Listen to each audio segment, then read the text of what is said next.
Senhor Jesus Cristo, segundo escreveu João. Quem era João? Se alguém te indagar quem era João, o que você diria? João era filho de Zebedeu com Salomé. Quem era João? João era irmão de Tiago, um dos apóstolos do Senhor Jesus Cristo. Quem era João? João era primo do Senhor Jesus Cristo.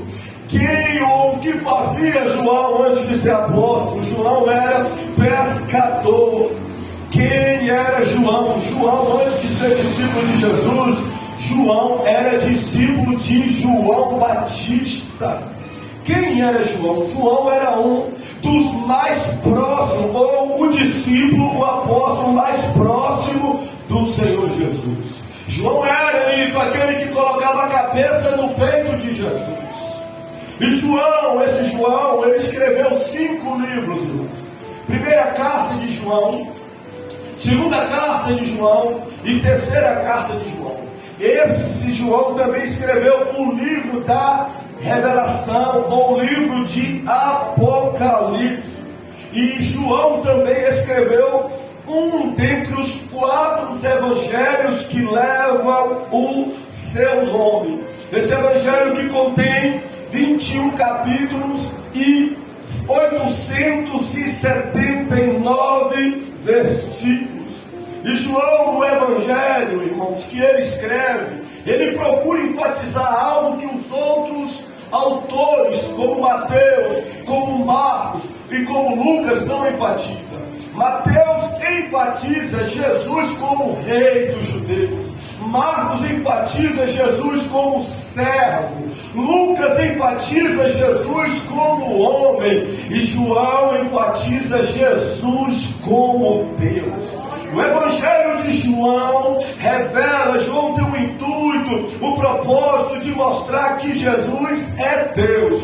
No capítulo de número 1, o versículo de número 1, ele começa a dizer, falando de Jesus, que no princípio, Jesus, ele era o Verbo, e o Verbo estava com Deus, ou seja, no princípio de tudo, Jesus era o Verbo, e no princípio, Jesus estava com Deus, e o Verbo era Deus, ou seja, Jesus era Deus. Então João enfatiza a divindade do Senhor Jesus Cristo. No evangelho que ele escreveu, no capítulo de número 20, versículo de número 30, João vai falar algo interessante. Ele diz assim: Jesus, pois, operou também em presença de seus discípulos muitos outros sinais que não estão escritos neste livro. Versículo 31, ele diz: estes, porém,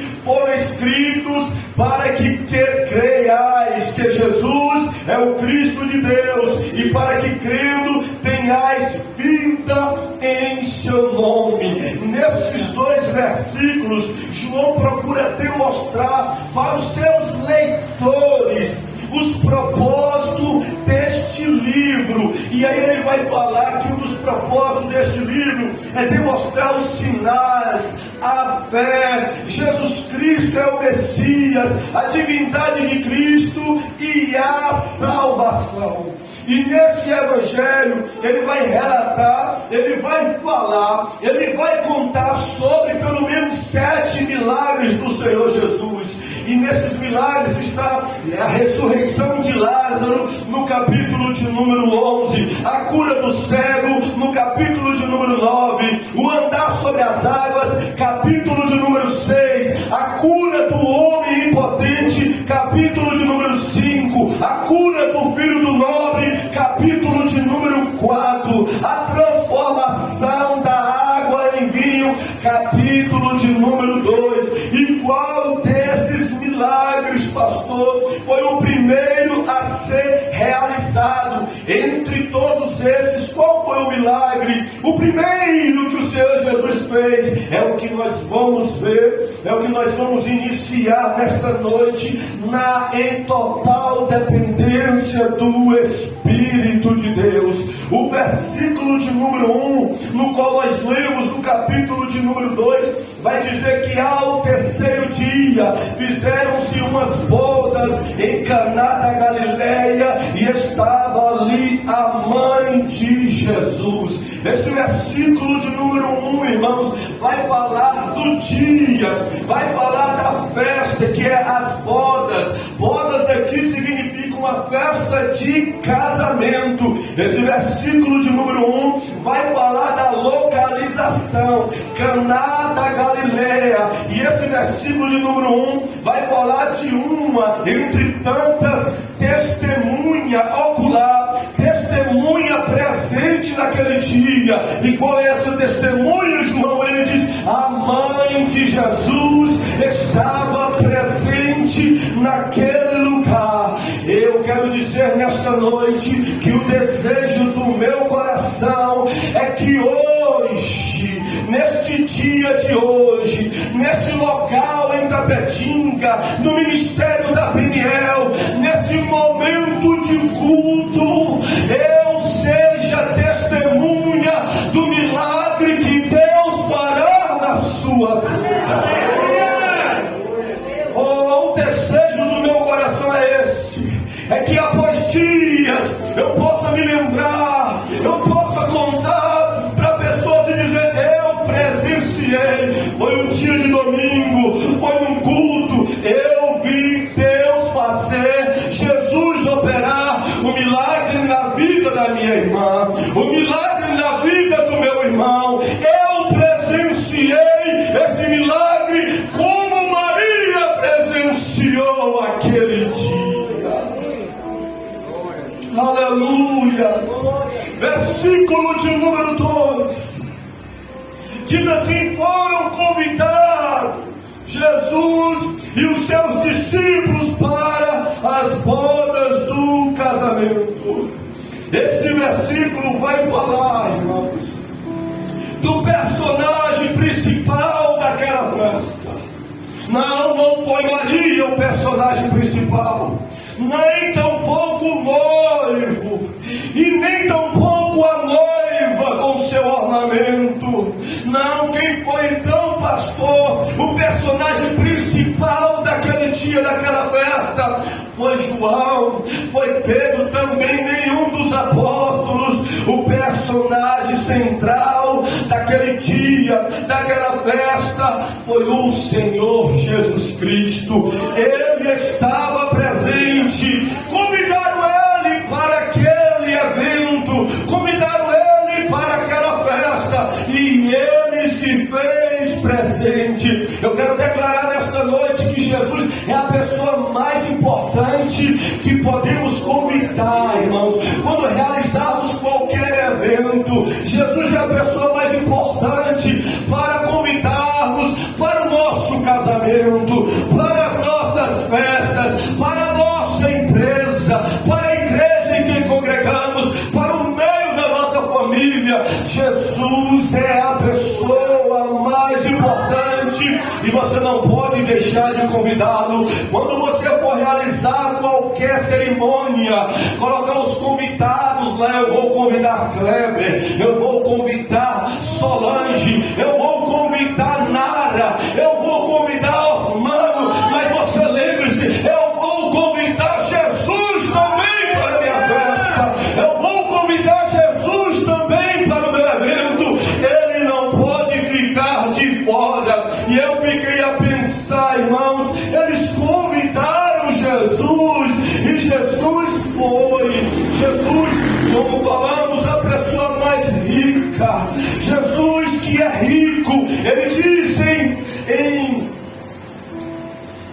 nas escrituras: minha é a prata e meu ouro. Ele é o todo-poderoso de Deus, ele é perfeito, grandioso. Ele também é ocupado, porque ele diz que ele trabalhava e o pai dele também trabalhava. Jesus é famoso, Jesus é excelso, Jesus é majestoso, mas Jesus é humilde. Convidaram ele e ele foi. Jesus é educado, convidaram ele e ele esteve presente. Então nós podemos convidar ele, porque ele é humilde, mesmo sendo tão grande, mesmo sendo tão ocupado, mesmo sendo tão importante. presente na sua casa. Se você convidar ele, ele vai fazer parte dos seus negócios. Se você convidar ele, ainda que a sua casa seja simples e humilde, ele também é humilde. Ele vai se fazer presente na sua casa, ainda que a igreja seja simples como a que você congrega. Mas se os membros, mas se o pastor desejar, querer convidar ele para estar presente, ele está, ele manifesta, ele vem, ele opera. E eu quero mais uma vez declarar, Jesus, diante de todos, que nós estamos aqui por causa do Senhor. Nós queremos, eu quero declarar nesta palavra, que o Senhor é a pessoa mais importante aqui em nosso meio. Nós queremos, Senhor, que o Senhor não só esteja, mas que o Senhor manifeste da tua presença neste lugar. A Pedro convidou ele para ir na casa dele, curar sua sogra, e ele é humilde, ele foi. Marta e Maria chamavam sempre ele para ir na casa delas, e Jesus ia. O centurião também convidou ele, queria levar ele, ou pediu um milagre ele, e ele falou: eu vou na tua casa. O centurião ficou tão constrangido que falou: não vai na minha casa não, eu não sou digno de receber o Senhor na minha casa. E Jesus liberou a sua palavra e foi curado. Eu quero dizer o seguinte, que Jesus é tão humilde, irmãos, que se nós pedirmos, se nós convidarmos, ele vem, ele manifesta, ele se faz presente em nosso meio. E hoje, através da oração, no nome dele, você pode convidar, você pode atrair, você pode suplicar, você pode invocar a presença dele. Seja em uma viagem, no teu carro, no teu transporte, seja na sua casa, no seu quarto, seja onde for, ore e peça a ele: Jesus, se faça presente, porque ele se fará. Aleluias. Nós precisamos convidá-lo. Em Apocalipse 3, ele chegou a dizer assim para uma igreja: eis que estou à porta e bato. Se alguém do lado de dentro ouvir minha voz e abrir, eu entro. Olha, Jesus não é ousado, Jesus não é mal educado, Jesus não invade, mas se ele se invocar, se pedir, se suplicar, ele vem, ele entra, ele opera e ele manifesta. Versículo de número 3 vai dizer que: e faltando o vinho, a mãe de Jesus lhe disse: não tem vinho. Eita, irmãos, o vinho acabou naquela festa, o vinho acabou naquele casamento. Que situação constrangedora. Festa de casamento dos judeus demorava em torno de uma semana, irmãos. 7 dias de casamento. Não era como os casamentos de hoje. Demorava tempo. Então tinha que calcular, tinha que pensar. E se faltasse vinho, a família estava sujeita a um opróbrio, a um vexame, a uma vergonha, irmãos, a um falatório terrível. E aquela família, aquele casal, estava sujeito agora a essa vergonha. Convidou o povo estava na festa e acabou o vinho. E Maria, o texto vai dizer que ela levou para Jesus a causa. Diz: e faltando vinho, a mãe de Jesus lhe disse: não tem vinho. E eu fiquei a pensar: por que Maria levou isso para Jesus? Irmãos, até o presente momento Jesus não tinha operado milagres. Jesus não tinha feito nenhum milagre ainda. Ele tinha entrado no Rio Jordão, tinha sido batizado, o Espírito Santo tinha descido sobre ele. Ele foi levado pelo Espírito ao deserto e passou a provação no deserto, mas ele não tinha realizado nenhum milagre sequer. O que levou Maria a levar essa causa para Jesus e dizer assim: olha, o vinho acabou. O que levou Maria?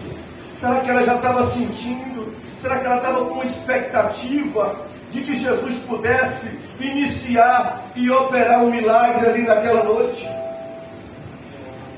Nós vamos ver no versículo de número 4, que Jesus vai responder para ela. Mas antes disso, isso nos mostra, irmãos, isso nos ensina um princípio. Talvez tenha algo na sua vida que Jesus nunca fez, ou não operou ainda em uma área da sua vida. Um tipo de milagre. E não é porque ele ainda não realizou, não é porque ele ainda não operou, que você não possa acreditar que ele possa fazer. Deve gerar em nossos corações essa expectativa.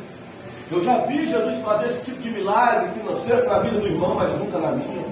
Eu já vi Jesus fazer esse tipo de milagre na família, mas nunca na minha. Eu já vi Jesus fazer esse tipo de milagre na saúde, mas nunca na minha. Isso não significa o fato dele nunca fazer na sua vida, que ele não possa fazer. Ele pode realizar e operar algo na sua vida no qual ele nunca fez. Um milagre, uma nova experiência que você nunca desfrutou. E o que eu preciso fazer então, pastor, para que isso aconteça? Faça como Maria. Leve para Jesus. Conte para Jesus o que está faltando, o que acabou, a situação que pode me levar para uma vergonha, para um opróbrio, para um vexame. Conte para Jesus como Maria contou naquele dia, porque Ele pode fazer, Ele pode operar, Ele pode realizar. Versículo de número 4 vai dizer que Jesus disse para Maria como ele respondeu, ou o que ele disse para Maria, mediante a causa que ela apresentou para ele. Versículo 4 vai dizer que ele falou assim: mulher, o que tenho eu contigo, ainda não é chegada a minha hora. Ana Maria disse para ele: Senhor, o vinho acabou. E ele respondeu a Maria desta forma: mulher, o que tenho eu contigo? Na nossa linguagem,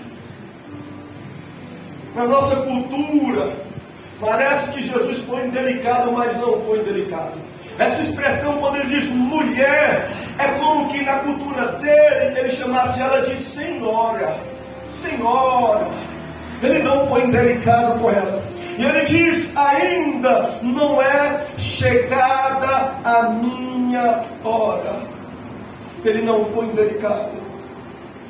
E isso Jesus mostrou que para iniciar o seu ministério de milagres, de realizações de prodígios, tinha um tempo determinado. Se vocês analisar, teve outros milagres lá na frente, depois desse, que algumas pessoas pediram a Jesus: Senhor, me cura, e ele curou. Outras pessoas clamaram por Jesus: Senhor, faça, e ele fez.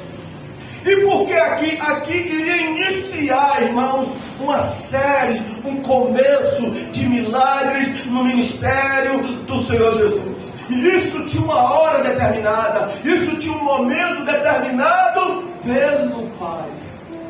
E ele não antecipou. Ela pediu, ele disse que ainda não era chegada a hora para ele realizar. Quando nós lemos, pensamos que após algumas horas ou alguns minutos ele realizou, mas talvez pode ter passado alguns dias, visto que o casamento durava até 7 dias, mas naquele momento em que ela pediu, ele não realizou. Ele se sujeitou ao momento e à hora determinada para realizar. A hora determinada em que o Pai havia dito, havia estabelecido para que começasse a realizar milagres na terra. O Senhor Jesus é um exemplo para todos nós de espera. O Senhor Jesus é um exemplo para todos nós de aguardar a vontade de Deus. O Senhor Jesus é um exemplo para todos nós que que almejamos, que anelamos e que queremos tanto um milagre na nossa hora. Ele é o exemplo para todos nós que clamamos, que suplicamos o agir, o manifestar dele em causas no qual nós estamos precisando. Precisamos ter paciência. E porque o Senhor diz que o Senhor Jesus é exemplo para todos nós, exemplo de aguardar em Deus, exemplo de esperar em Deus. Ele é exemplo. E se Ele, como Deus, se sujeitou ao tempo do Pai, como filho, nós precisamos também nos sujeitar e aguardar a hora de Deus.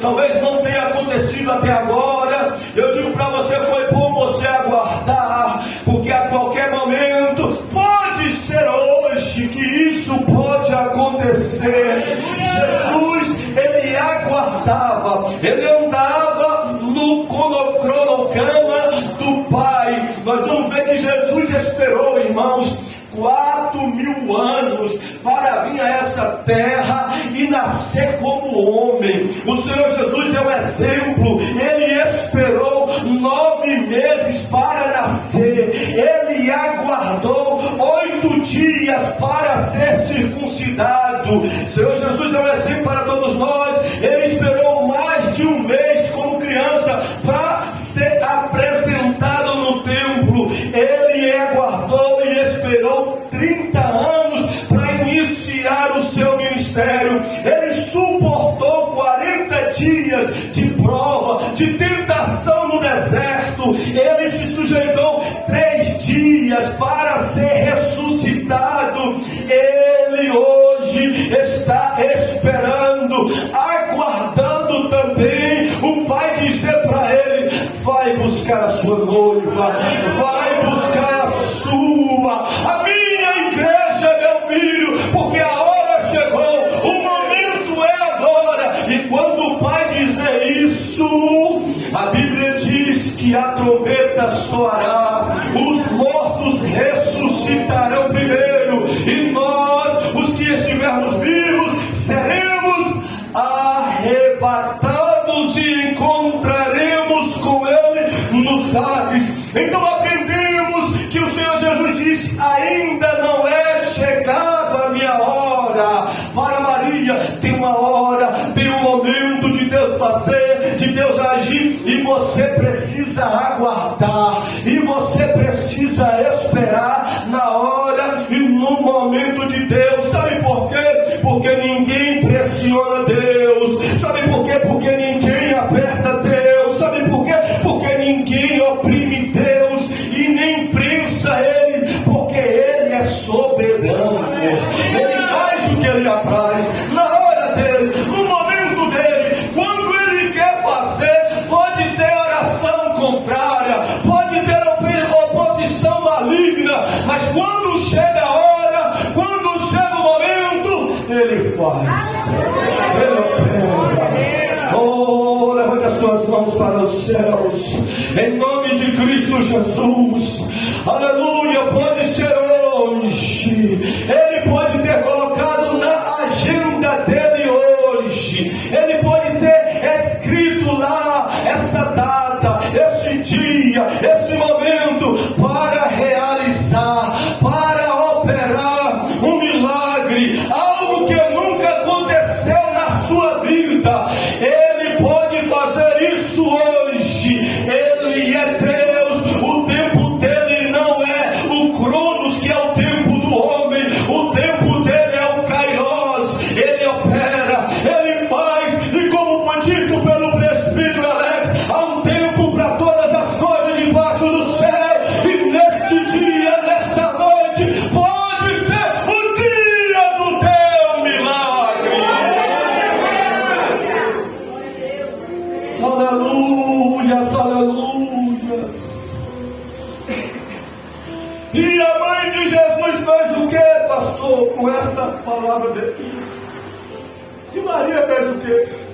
Alguém pedindo um milagre? Faz alguma coisa, Senhor. Ouviu, acabou. Faz alguma coisa, meu filho. E ele diz: não é chegada a minha hora, não é chegado o momento. Como se dissesse: eu não vou fazer agora. E Maria fez o quê? Maria ficou emburrada. Maria foi embora. Maria ficou chateada. Maria ficou resmungando, murmurando. Versículo de número 5 vai dizer que Maria, sua mãe, disse aos seus servos ou serventes: fazei tudo quanto ele vos disser. É assim que um bom servo faz quando Jesus disse não. É assim que uma boa serva se comporta quando precisa de um milagre. Jesus fala: ainda não é chegada a minha hora. É assim, demonstra prontidão no serviço, como se dissesse: tu não quer fazer agora, eu quero que o Senhor faça agora, mas não é o teu momento. Mas nem por isso, Senhor Jesus, eu não vou deixar de servir, eu vou continuar servindo de prontidão à sua disposição. Ela fez isso, mandou os servos ficar de prontidão, aguardando a hora, o momento determinado. Tem muitas pessoas que perdem o milagre, que perdem a bênção, que deixam de receber, porque não chegou a hora. Jesus disse que não é o momento, e eles param de servir, e elas param de orar, e elas param de buscar, aí as coisas não acontecem. Por isso eu quero te encorajar: continue orando. Diga para ele, se nesta noite ele não fizer o que você almeja, o milagre que você espera na sua vida, diga para ele: eu vou continuar te servindo, Jesus. Eu vou continuar aguardando, Jesus. Eu vou continuar de prontidão, Jesus. Eu vou continuar a tua espera. Por quê? Jesus trabalha de várias formas, irmãos. Para alguns, Jesus já atrasa. Já passou do tempo, Jesus, para fazer o milagre. Vocês lembram de Marta e Maria? Pediu a ele tanto, invocou a ele tanto, para que ele fosse curar Lázaro. Ele não foi. Ele chegou lá, já tinha passado do prazo delas. Já estava com 4 dias e Lázaro estava cheirando mal. Lázaro estava cheirando mal. E para elas ele passou do tempo, mas ele não passou do tempo. Ele chegou na hora e no momento dele. Aleluia! Para Isabel ele passou do tempo. Isabel, já uma idosa, tem um filho. Isabel orou a vida toda, pedindo para ele abrir a madre, pedindo para ele me dar um filho, e ele não deu quando ela era jovem, quando ela era uma mulher forte. E aí ela ficou idosa, ela e o seu marido, como se dissesse: agora não adianta mais, agora eu não tenho pique, eu não tenho força para cuidar de menino. Mas aí foi na velhice que ele abriu a madre de Isabel e deu a ela João Batista. Isso nos mostra que ele não atrasa. Para uns ele atrasa, mas ele tem a hora, ele tem o momento certo de fazer o milagre. Eu sinto a graça dele aqui nesta noite.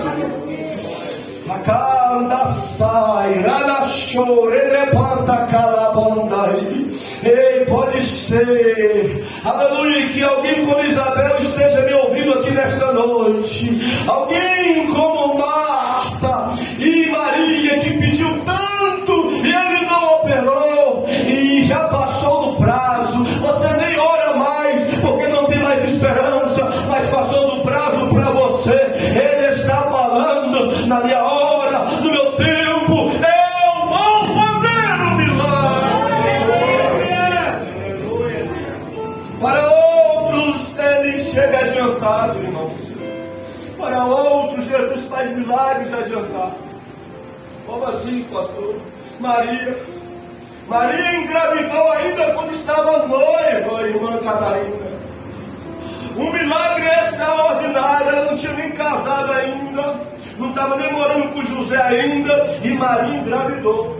Para alguns aquele milagre foi antecipado. Ele, para outros, chamou Jeremias muito cedo. Jeremias ainda era um jovem. Quando ele falou para Jeremias: Jeremias, eu te conheci, eu te separei, eu te dei as nações por profeta, Jeremias. Para outros, ele antecipou, como em Atos capítulo de número 10, ele batizou pessoas com Espírito Santo, ainda quando não era batizado nas águas. Ele chegou na frente do batismo das águas e batizou as pessoas com Espírito Santo. Isso ele mostrando: eu faço na hora que eu quero, eu manifesto, eu opero. Quando alguns acreditam que não, ainda é cedo, ainda não é a hora, mas é o meu tempo e é na minha hora, aí eu surpreendo todos realizando maravilhas e prodígios. Talvez você pode ser surpreendido nesta noite, achando ainda tem pouco tempo de crente, tem pouco tempo servindo, tem pouco tempo orando, achando que vai desfrutar de milagres depois de muitos anos de crente. Jesus hoje pode fazer, Jesus hoje pode realizar, como veio na vida de Maria, de Jeremias. Ele pode fazer nesta noite, batizar pessoas com o Espírito Santo, ainda que não são nem batizadas nas águas, porque o milagre é no tempo dele e não no tempo dos homens. Versículo de número 6 vai dizer que estava ali postas 6 talhas de pedra para purificação dos judeus, e em cada uma cabia 2 ou 3 almudes. Nós vamos ver que esse versículo vai falar de algumas talhas que estavam lá, e que essas talhas serviam, as águas que estavam lá, para a purificação dos convidados para aquela festa. Eles lavavam as mãos, eles lavavam os pés e lavavam também os objetos, segundo a cultura e o costume deles, como uma declaração de purificação. E essas talhas seriam importantes para o milagre acontecer naquela noite. Estas talhas iriam implicar na quantidade, na grandeza do milagre naquela noite. Versículo de número 7 vai dizer que o Senhor Jesus disse: enchei de água essas talhas, e encheram até em cima. O versículo de número 7 vai nos indicar que o momento do milagre chegou. A hora dele operar, dele fazer, chegou. Ele mandou encher as talhas. Essa foi uma ordem de Jesus para que o milagre fosse realizado naquela noite, ou naquele dia. Enche essas talhas, essas 6 talhas de água. Essa foi a ordem dele. Nós podemos ver que o milagre, tem milagres, irmãos, que Deus fez, que Deus operou nas Escrituras, de Gênesis a Apocalipse, que foram condicionados à ordem que Ele deu. Existem milagres que Jesus só fez na vida de pessoas porque as mesmas se sujeitaram ao que Ele mandou. Então fique atento, porque há milagres que Ele faz e Ele opera sem precisar ordenar nada. Mas tem milagres que são condicionais à ordem dEle, à direção dEle, à vontade dEle. E foi isso que aconteceu. Ele diz: enchei as talhas. Vocês se lembram da cura de Naamã? Naamã foi curado, mas ele recebeu uma ordem antes: entre no rio Jordão e mergulhe por 7 vezes. Vocês se lembram também do milagre da mão, do homem da mão mirrada? Ele teve a sua mão restaurada, mas ele recebeu a ordem de Jesus antes de curar: você sai da ponta e vem para o meio. Vocês se lembram do cego do tanque de Siloé? Ele foi curado da sua cegueira, mas Jesus passou, cuspiu no chão, pegou a lama, passou no olho dele e mandou ele ir lavar. Deu uma ordem no tanque de Siloé. Vocês se lembram na pesca maravilhosa, a primeira pesca, ele fez um milagre, mas ele mandou Pedro voltar ao mar e lançar a rede. Na segunda pesca, ele também fez um milagre, mas ele deu uma ordem para jogar a rede do lado direito. Então, milagres que foram realizados porque as pessoas se sujeitaram à ordem do Senhor Jesus. Vocês se lembram da cura dos 10 leprosos? Jesus curou os 10, mas ele deu uma ordem antes: vão mostrar-te ao sacerdote. E eles foram, obedeceram, e quando estava indo, foram curados. Vocês se lembram também, como nós estamos falando da multiplicação ou do azeite daquela viúva? O profeta deu uma ordem: vai para casa, tome vasilhas emprestadas, feche a porta, e o milagre aconteceu porque ela se sujeitou. Também a transformação da água no vinho aconteceu porque eles obedeceram a ordem de Jesus.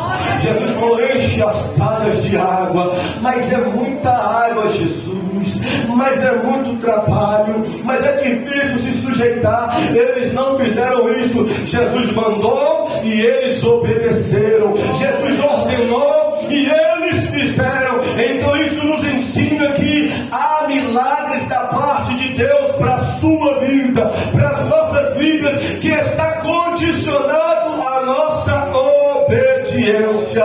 Como se Deus dissesse para nós: se não me obedecer, não tem milagre. Se não me sujeitar, não tem prodígio. Em contrapartida, eu quero te encorajar, eu quero trazer esperança ao teu coração. Obedeça a Deus, obedeça a sua palavra, segue o que Ele está mandando. Por quê, pastor? Porque Ele garante, porque Ele tem poder, porque Ele faz milagres. E talvez está dependendo disso. E talvez você que tanto anseia, deseja e precisa de um milagre extraordinário, Ele está dizendo para nós nesta noite: se sujeite à minha palavra, obedeça a minha ordem, pois eu farei coisas extraordinárias na sua vida. Aleluia. E eles fizeram e não fizeram pela metade, não. Eles serviram e não fizeram um serviço meia boca, não. Eles fizeram e não fizeram, irmãos, incompleto, não. Encheram até a tampa. Como se dissesse: é Jesus que está mandando, eu vou fazer com satisfação. Se é a ordem de Deus, eu vou fazer com perfeição. Eu vou me esforçar, eu vou me sacrificar, eu vou encher de água, não até o meio, mas até a boca.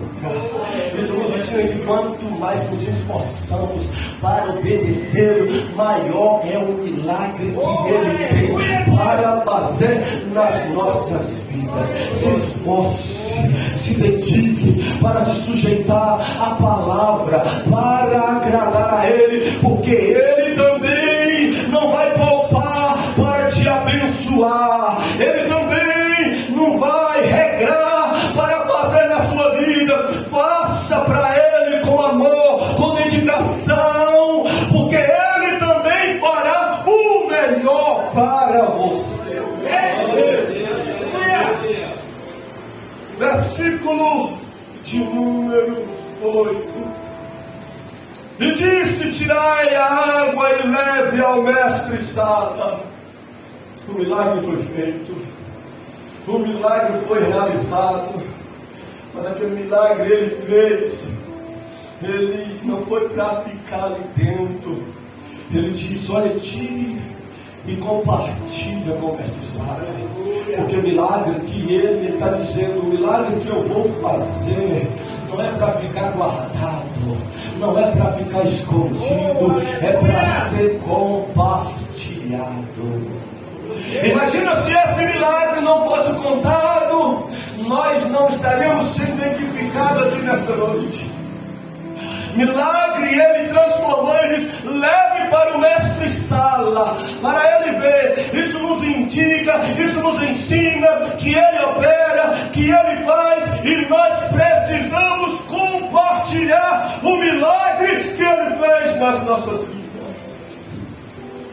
Aleluia, vai ter milagre dele. Ele já está dizendo: compartilha, compartilha, compartilha. Anuncie, divulga o que eu vou fazer na sua vida.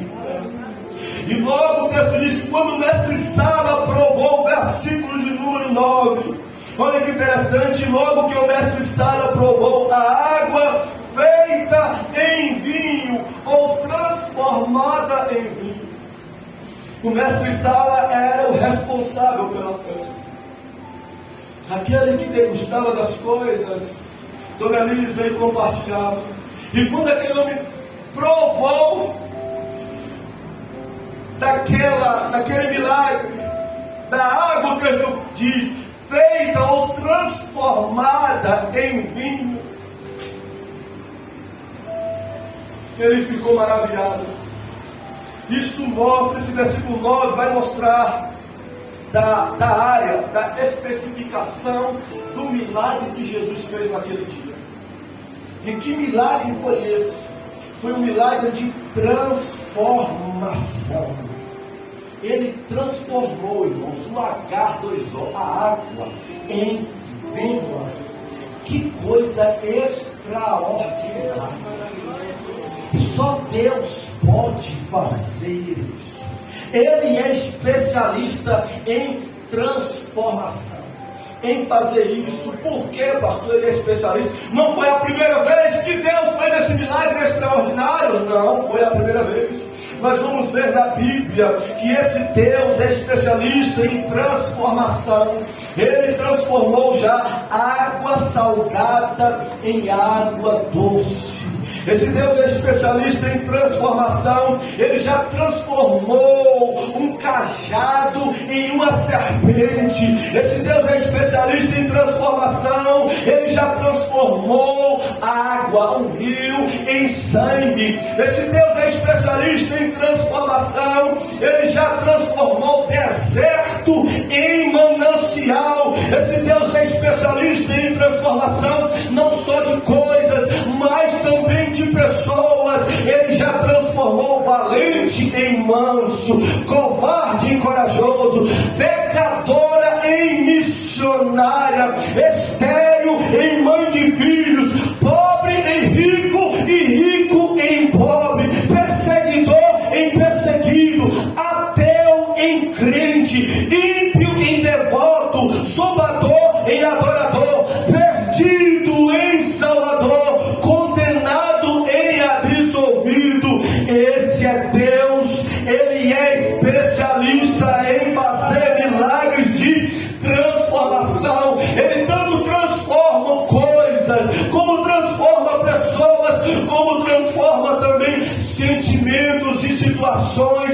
Ele transforma tristeza em alegria. Ele transforma escassez em abundância. Ele transforma angústia em alívio. Ele transforma derrotas em vitória. Ele transforma guerra em paz. Ele transforma doença em saúde. Ele transforma vergonha em honras. Ele transforma tormentos em segurança. Ele transforma maldições em bênçãos.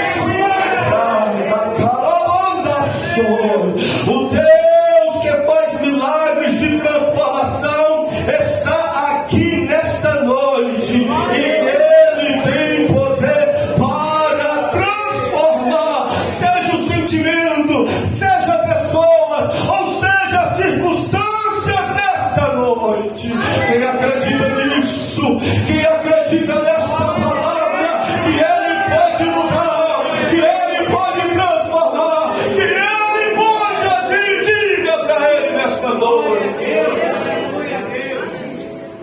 Ele transforma. O Evangelho é poderoso, irmãos. Paulo diz: eu não me vergonho do Evangelho, pois é o poder de Deus, poder para transformar pessoas. O Evangelho transforma. É por isso que eu prego para todas as classes de pessoas. É por isso que eu prego para todos os tipos de pessoas, porque o Evangelho é poderoso para transformar. Acredite nisso.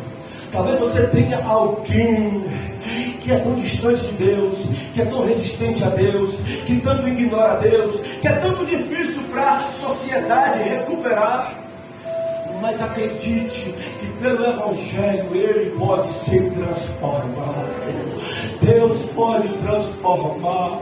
O Evangelho é poder de Deus para transformar a pessoa. Mas eu digo para vocês uma verdade também. Não fique frustrado, não fique decepcionado quando pessoas também que ouvem o Evangelho e não se deixam ser transformados. O problema não é o Evangelho, o problema não é a eficácia da palavra de Deus, o problema são as pessoas que não se deixam ser moldados e transformados pelo Evangelho. Ele é poder para transformar, mas quando o homem, quando o ser humano abre o coração para ser transformado, quando o mesmo resiste e não dá crédito e não se sujeita, eu vou dizer, não tem jeito, irmãos. A possibilidade, a única esperança para que um homem seja mudado, uma mulher seja transformada, é o Evangelho. Se o mesmo ou a mesma tem contato com o Evangelho, ouve o Evangelho e não é transformado, o que vai transformar essa pessoa? O que vai? Então por isso, não endureça o seu coração, não resista. O Evangelho, a palavra transformadora de Deus, deixe ela de mudar, deixe ela de transformar. Teve gente que resistiu no deserto, como Israel, ficou 40 anos e não entrou. Deus falou, esse povo não muda. Não é porque eu não tenho poder, Moisés, não é porque a minha palavra é ineficaz, Moisés, é porque eles não querem ser mudados e transformados. Eu aprendi estudando este texto, irmãos, acerca disso, para que eu não fique frustrado e nem decepcionado com ninguém. Eu vou continuar acreditando no poder e na eficácia do Evangelho para aqueles que escutam e se sujeitam. Mas eu vou estar preparado para pessoas que ouvem e não se deixam mudar e não se permite ser transformados. Eu vou continuar pregando e isso não vai mudar o meu conceito acerca da palavra de Deus, porque ainda que alguém não queira, ainda que alguém não se permita, ela é o poder de Deus para aqueles que se sujeitam. Versículo de número 10. O mestre Sala vai chamar e vai dizer assim: peraí, todo homem põe primeiro o vinho bom,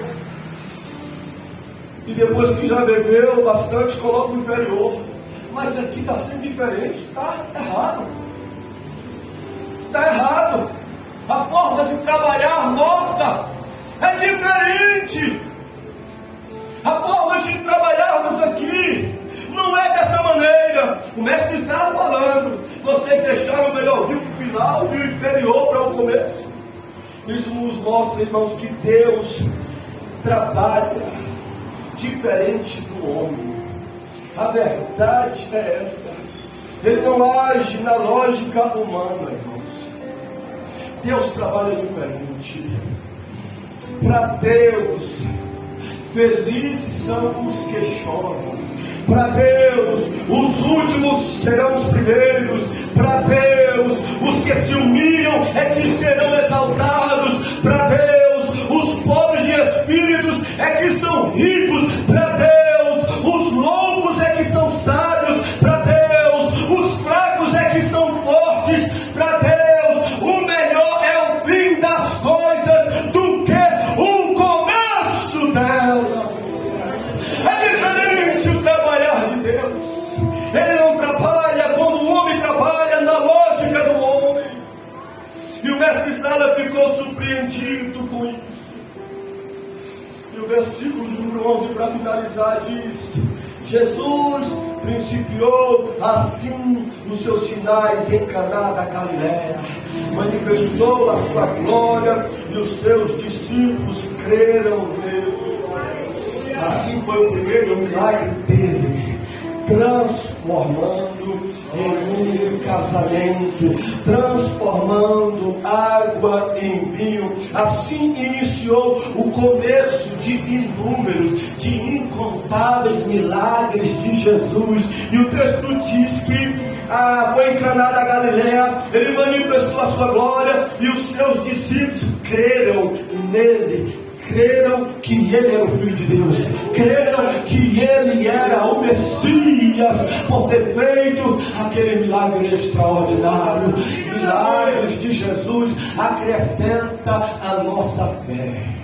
Milagres de Jesus nos faz acreditar mais. Aleluias! E hoje ele pode fazer. Eu te convido a estar sobre os seus pés e fazer como Maria naquele dia, colocar diante dele a situação, colocar diante dele a causa, colocar diante dele a circunstância, apresentar para ele, seja a sua saúde, seja a salvação de alguém, seja uma circunstância, seja a libertação ou a transformação de outra pessoa. Eu te convido a orar nesse momento, eu te convido a colocar diante dele, aí para ele falar: eu ouvi a tua palavra, Jesus, e eu quero fazer como Maria. Se não for hoje, se não for agora, diz para ele: não tem problema, eu sou teu servo, eu sou a tua serva. Mas Jesus, se for hoje, não permita que nada e nem ninguém impeça. Realiza, opera, faça, Senhor, pois eu vou fazer como o Senhor diz. Eu vou anunciar, eu vou compartilhar, eu vou divulgar este feito na minha vida, este milagre, essa transformação. Diga para ele, eu vou deixar você orar.